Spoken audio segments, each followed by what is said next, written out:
Selamat sore Tribuners, jumpa lagi bersama saya Mutiara dalam tayangan berita terkini artis di Tribun Lampung. Kami akan sajikan informasi terupdate dan menarik seputar artis tanah air untuk Anda. Dan inilah berita terkini artis Tribun Lampung selengkapnya. Kabar pertama datang dari pengacara bantah kabar Tengku Ryan hanya numpang hidup dengan Ria Ricis. Rumah tangga pasangan selebritas Ria Ricis dan Tengku Ryan sedang berada di ujung ini. Kisru perkawinan Ria Ricis dan Tengku Ryan diselesaikan di Pengadilan Agama Jakarta Selatan. Kabarnya, pemicu keretakan pernikahan itu tidak ada nafkah yang diberikan Tengku Ryan kepada Ria Ricis. Tengku Ryan sampai dikabarkan hanya menumpang hidup pada Ria Ricis setelah menikah. Dedi Rizal Armidi selaku pengacara Tengku Ryan membantah kabar tersebut. Tengku Ryan tetap mengirimkan nafkah pada Ria Ricis. Diinformasikan sebelumnya bahwa Ria Ricis mendaftarkan gugatan cerainya ke Pengadilan Agama Jakarta Selatan secara e-court pada 30 Januari 2024 lalu.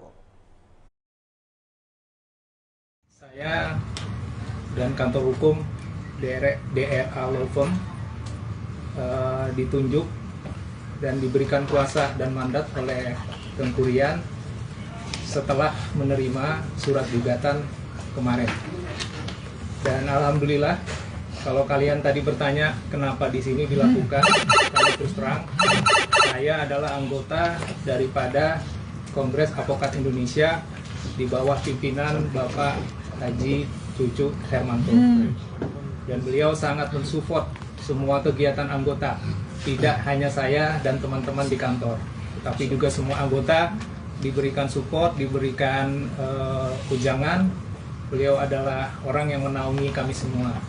Jadi, dan kebetulan juga di sebelah kanan saya Ibu Aisyah, di sebelah kiri saya Sekjen adalah Sekretaris Umum daripada DPP KIA. Tapi jelas legal standingnya dalam hal ini adalah kantor kami, kantor saya. Oke, tidak ada kaitannya dengan DPP KAI. Saya selalu meminta restu, meminta ujangan karena memang kantor dan marwah kami ini adalah selalu ingin mendamaikan. Tidak aja masalah perceraian, tetapi masalah-masalah atau isu-isu lain. Ya, mungkin kalian sudah dengar di mana kami bisa mendamaikan saudara Denny anggota kami dengan Mahkamah Agung. Oke, belum lagi masalah yang lain. Tidak bisa saya sampaikan satu persatu. Tapi yang jelas semangatnya Pak Presiden menaruh harap agar ini bisa jadi pelajaran yang berharga buat kita. Dan tentunya harapan kami yang duduk semua di sini ini adalah mendamaikan sahabat adik saya ini dengan keluarga daripada RY. Terus yang lain-lain, ya karena Tengku Ryan ini adalah public figure dan kebetulan sekali istrinya juga adalah public figure yang menjadi perhatian semua media, jadi ada baiknya mungkin persoalan-persoalan yang menyangkut rumah tangga memang idealnya sih diselesaikan oleh pihak keluarga di internal sendiri. Tetapi terlepas daripada itu, Tengku Ryan selaku suami tentunya setelah berupaya, saya pastikan telah berupaya dan terus menerus coba berusaha untuk bisa berdamai, merangkul kembali, mengangkat kembali istri dan anak-anaknya, anaknya maksud saya. Terlepas daripada itu, keluarga, baik dari pihak RY maupun dari pihak Tengku Ryan juga telah melakukan beberapa cara untuk coba menengahi, memediasi, dan memang pada saatnya akhirnya keputusan adalah mereka berdua. Dan kalian juga tahu bahwa gugatan yang diajukan adalah dari pihak RY. Dan fix kami diminta oleh klien kami Tengku Ryan untuk bisa menghadapi persoalan ini dengan sebaik-baiknya dengan usaha bagaimana caranya agar tetap bisa bertahan dan rujuk kembali. Pernyataan ini perlu kami sampaikan karena di luar sepertinya disampaikan bahwasanya klien kami tidak ada usaha, tidak apa. Karena usaha-usaha yang dilakukan oleh Tengku Ryan tidak akan bisa kelihatan terus oleh kita gitu loh. ya. Jadi itu yang perlu digarisbawahi.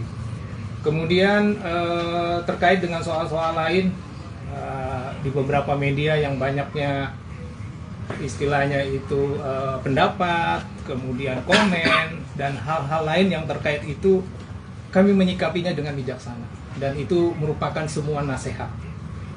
Dan kami juga tidak bisa istilahnya mengkanter semuanya, karena biar bagaimanapun juga Rian ini adalah sosok suami yang punya tanggung jawab terhadap istri dan anaknya. Dan ingat, usia perkawinan mereka itu baru 2 tahun. Sudah dikarunia anak yang alhamdulillah sehat walafiat, dan sampai sekarang. Kabar selanjutnya datang dari Nikita Willy, sempat takut jadi seorang ibu. Banyak sekali anak muda yang terinspirasi dengan gaya parenting artis Nikita Willy. Tak mengherankan jika istri Indra Priawan itu menjadi inspirasi bagi anak muda maupun ibu-ibu muda. Namun siapa sangka kalau Nikita Willy juga memiliki kekhawatiran tersendiri sebelum menjadi seorang ibu. Nikita ternyata dulu sempat takut bahwa dirinya akan kesulitan memiliki me time karena terlalu sibuk mengurus sang anak. Ia juga takut hal itu kemudian mempengaruhi kesehatan mentalnya. Artis berusia 29 tahun ini pun tak tinggal diam dan berusaha untuk menghilangkan kekhawatirannya itu.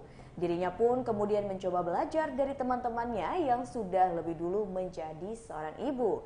Hingga akhirnya Nikita Willy menyadari bahwa penting bagi orang tua untuk membuat rutinitas sang anak. Genteng. Cuma kalau dot ini memang dari dulu Isa pakai. Jadi kan karena aku bekerja kan, aku nggak bisa setiap hari harus direct breastfeeding. Aku membutuhkan botol tapi yang tidak membuat anak aku tuh jadi bingung puting. Nah, dot ortodontik dari Baby Hooky ini menjadi jawaban dan membuat aku merasa lebih tenang lagi bekerjanya. Karena tidak akan bingung puting. Aku yakin tidak akan tersedak karena tidak akan keluar air kalau tidak dihisap dan masih banyak keunggulan-keunggulan lainnya. Alasan kamu ngempeng kenapa sih kamu lebih bisa? Karena lebih baik makan daripada ngempeng, karena ngempeng itu membuat anak jadi kurang lapar dan haus karena sudah menelan air ludah sendiri. Jadi memang dari dulu tidak pernah aku biasakan untuk ngempeng. Tidur pun juga aku tidak pernah kasih ngempeng gitu karena untuk belajar dia self shooting sendiri. Jadi memang jujur aja dari dulu dia nggak pernah pakai ngempeng. Cuma dot pakai. Takut giginya kurang bagus juga kan? Iya, empeng memang membuat gigi anak tidak bagus gitu. Cuma empeng dari Hooky pakai ortodontik juga, jadi bisa dilihat itu benar-benar mirip payudara dan tidak membuat gigi rusak atau merusak struktur gigi ataupun mulut. Dari baby sendiri ketergantungan dot nggak sih kamu? Alhamdulillah enggak, karena kan memang mungkin kalau sudah tahu aku sleep train kan. Nah, di sleep training itu tidak boleh pakai ada alat bantu untuk tidur gitu. Jadi kalau self shooting benar-benar self shooting sendiri aja gitu. Jadi tidak pernah terbiasa dengan harus nyusu atau ngedot gitu. Mungkin apa namanya alternatifnya apa kalau misalkan nggak ada dot nih untuk sleep training sendiri? Dot itu dipakai untuk sebelum tidur aja. Jadi untuk sebelum tidur kan anak nyusu. Setelah selesai nyusu, ya anak tidur sendiri, tidak ada media lain gitu. Jadi tidak membutuhkan dot. Kak, ada drama apa sih selama nyusu gitu? Isa selama nyusu gitu? Oh, kalau drama tadi yang aku sudah sampaikan di depan adalah pada saat Isa masih ASI kan kita ingin sekali direct breastfeeding pastinya kan. Cuma terkadang kalau ibu-ibu yang bekerja seperti aku contohnya tidak bisa harus berada di rumah terus untuk direct breastfeeding. Salah satu alat bantunya adalah dot ortodontik karena dot ortodontik menyerupai payudara jadi membuat anak tidak bingung puting dan tidak bingung kalau misalkan habis nyusu di dot terus harus balik lagi ke payudara ibunya itu tidak akan membuat anak bingung. Perkembangan Rina sendiri sekarang seperti apa sih kan? Iya, di umur yang sekarang. Oh, sekarang dia udah cerewet banget. Hari ini tepat 7 April kan dia sekarang bulan apa? Hari ini 7 Februari dia tepat 22 bulan. Jadi 2 bulan lagi umurnya 2 tahun. Cepet banget waktu anak-anak itu. Dan sekarang dia udah mulai cerewet sekali, apapun disebutin dia nanya terus ini itu dia tanya sampai 100 kali dan aktif ya pasti aktif lah ya anak-anak seumuran sih. Kamu nggak mau kehilangan golden moment sama Isa nggak sih kamu gitu? Iya, karena aku rasa aku kayaknya baru kemarin melahirkan kok tiba-tiba udah mau 2 tahun gitu. Jadi waktu bersama anak tuh ternyata cepet banget gitu. Jadi aku selalu bilang sama teman-teman aku, kadang-kadang mereka ada yang kesulitan, aduh anak gue gini, anak gue gitu. Ternyata waktu bersama anak tuh cepet banget gitu. Tanpa kita sadari besok karena kita udah masuk sekolah, terus masuk SD, terus tiba-tiba udah besar gitu. Jadi apapun yang terjadi di parenting kita enjoy aja karena itu ternyata cepet banget berlalu. Udah mau 2 tahun juga mungkin kamu sebagai kayak teman kayak Isa, apalagi kemarin di TikTok Kak, Isa sampai kepalanya Keran di keran. Seperti apa sih mungkin sekarang kelucuannya baby Isa nih? Anak-anak kan kalau usia toddler tuh suka random ya, kayak anak aku tuh suka banget air. Jadi sering kali dia bilang ibu cuci tangan, cuma pada saat kita tinggal di cuci tangan dia cuci seluruh kepalanya gitu. Jadi yang paling sering tuh setiap hari adalah ganti baju bisa 4 sampai 5 kali gitu. Dan apa ya, rumah berantakan sih pasti lah ya. Terus kalau lagi makan masih berantakan masih, dan lain-lain. Cuma ya random things itu yang kayaknya nggak akan pulang lagi nantinya. Kau udah ada rencana untuk sapi nggak? Berita selanjutnya datang dari Tamara Tiasmara. Akui titipkan sang anak pada kekasihnya sebelum meninggal. Kabid Humas Polda Metro Jaya Kombes Pol Ade Ari sedang mendalami dugaan unsur kelalaian Tamara Tiasmara. Tamara Tiasmara mempercayai kekasihnya untuk mendampingi sang anak Dante saat berenang di kolam renang di kawasan Durensawit, Jakarta Timur. Bahkan Tamara mengaku lebih mempercayai anaknya didampingi oleh sang kekasih daripada oleh pengasuh Dante. Tamara pun tak 1-2 kali saja menitipkan Dante kepada kekasihnya saat berlatih renang. Terkait dugaan unsur kelalaian, Tamara menitipkan anak di bawah umur dengan pengawasan bukan dari keluarga. Polisi pun segera lebih lanjut bakal mendalami kasus tersebut. Penyidik bakal terus mendalami dugaan terkait dengan kelalaian Tamara.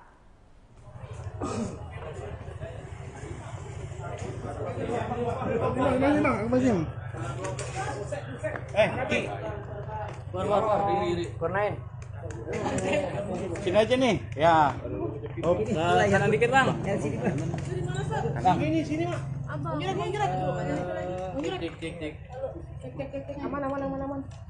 Samping kanan aja. Mundur dikit yuk. Tadi aman banget. Iya, tadi mendingan tadi sih. Ini nunduk ya nih. Iya. Ayo mundur. Munduran sih. Munduran dong. Nah, aman. Ayo. Taruh. Oke, udah belum? Taruh. Udah, roll dah. Taruh.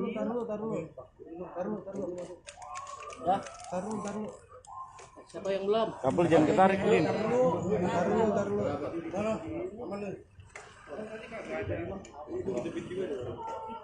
Aduh. Oke, taruh. Please. Rolling door. Roll yuk. Dalam lama. Oke, agenda hari ini adalah klien kami menjalani proses untuk pemeriksaan tambahan. Tadi kurang lebih ada sekitar hampir 6-7 pertanyaan tambahan. Seperti apa yang sudah disampaikan tadi dari pihak kepolisian bahwa kasusnya dari penyelidikan sudah naik penyidikan. Semua yang disampaikan tadi oleh klien kami, Mbak Tamara, sudah diceritakan dari awal sampai akhir, dan juga ada beberapa saksi-saksi yang tadi juga bersamaan diperiksa di dalam. Jadi untuk sementara keterangan yang kami sampaikan tidak jauh dari apa yang kemarin sudah kami sampaikan. Intinya adalah cerita itu diperjelas lagi kejadian-kejadiannya di dalam. Tapi untuk lebih jelasnya, karena ini sifatnya berita acara tulisan itu rahasia, jadi kami bisa menjelaskan seperti itu saja. Ya, Tamara, apa benar kekasih kamu waktu itu menemani anakmu pada saat berenang? Pokoknya saya nyampe di lokasi itu kondisinya berarti udah meninggal ya, dan ditemani oleh siapa? Saya sudah ceritakan semuanya kepada pihak kepolisian. Bukan wewenang saya untuk bertanya ke orang-orang instan, kewajiban kepolisian untuk menjelaskan. Kalau saya yang menjelaskan nanti fitnah timbul. Itu kan kewenangannya kepolisian untuk memberitahu siapa. Kalau bukan pelaku tapi kan maksudnya status kasus ini naik sidik gimana, Mas? Jelas sangat cepat kepolisian ini cepet banget kan, dari awal kita datang terus langsung kemarin proses otopsi, terus penyelidikan, sekarang sudah penyidikan, itu alhamdulillah banget, kayaknya baru ada seminggu udah cepat banget. Terima kasih sama pihak kepolisian. Tapi kamu komunikasi terakhir sama kakak kamu pada saat itu menemani ke kolam renang atau seperti apa? Kan ada komunikasi pasti kan, menemani kolam renang atau Tapi ada komunikasi. Kan saya tadinya mau ke kolam renang, tapi ternyata ada kejadian itu, akhirnya saya langsung ke rumah sakit Islam Pondokopi. Nah pas saya sampai situ Dante udah di IGD, tiduran, terus pas saya nyampe udah biru, badannya udah biru. Nah itulah yang saya gigit-gigitin pipinya, udah digigit-gigitin, cubitin tangannya, pahanya aku cubitin, pokoknya gimana, pokoknya biar dia bisa respon. Jadi pas sampai situ keadaan Dante udah gak sadar, ternyata udah meninggal. kamu ke rumah sakit pada saat itu sama kasih kamu atau sendiri langsung dari lokasi syuting? Kan saya langsung dari lokasi nyusul ke rumah sakit. Tamara, memperjelas saja, bukan menuduh. Sosok pria itu siapa, Tamara? Karena kan dari awal pembicaraan Tamara sudah menyebut bahwa dia dititipkan sama seorang laki-laki. Jadi saya sampaikan bahwa mengenai status siapa orangnya silakan ditanyakan ke pihak penyidik dan kepolisian. Yang pasti dari awal pemeriksaan dalam proses penyelidikan sampai sekarang sudah naik ke penyidikan, sudah diceritakan semua dari A sampai Z. Jadi kita tinggal menunggu konfirmasi, tinggal menunggu hasil, dan saya tambahkan lagi juga tadi ada beberapa saksi yang sudah diperiksa untuk memberi keterangan lebih jelas. Total sudah berapa saksi, Pak? Kurang lebih kalau nggak salah Dari pihak Tamara ya? Keluarga Ayu Ting Ting enggan komentari kabar lamaran dengan anggota TNI. Pedangdut Ayu Ting Ting dikabarkan dilamar perwira pertama TNI bernama Muhammad Faradana. Letnan 1 Muhammad Faradana disebutkan melamar Ayu Ting Ting setelah foto dan video momen bahagia itu tersebar di media sosial. Saat itu Ayu Ting Ting terlihat mengenakan busana kebaya putih, sementara Letu Muhammad Faradan memakai baju dengan warna senada. Di antara Ayu dan juga Faradana, ini ada Bilqis Humairah Rozak. Bilqis adalah anak Ayu Ting Ting dari pernikahan pertamanya. Ayu Ting Ting tak bersedia membagikan kabar lamarannya itu ketika ditemui di Mampang Perapatan, Jakarta Selatan pada Rabu lalu.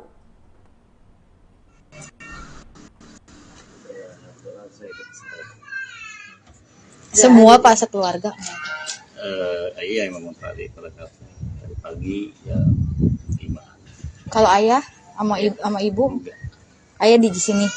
Ayah pergi tadi di mobil jam 9-an. Oh ayah juga udah jalan. Tapi Ya aja berapa tadi dia pagi. pengajian. Nggak tahu mau kemana dia jalan. Oh gitu. Tapi emang ada pernikahan tuh ada kan lamaran? Ya saya kurang tahu. Oh iya nggak dengar. Asih Pak? Ya. Pak Teh Ayunya keluar kota. Keluar.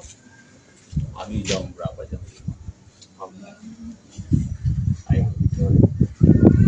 Oh ya.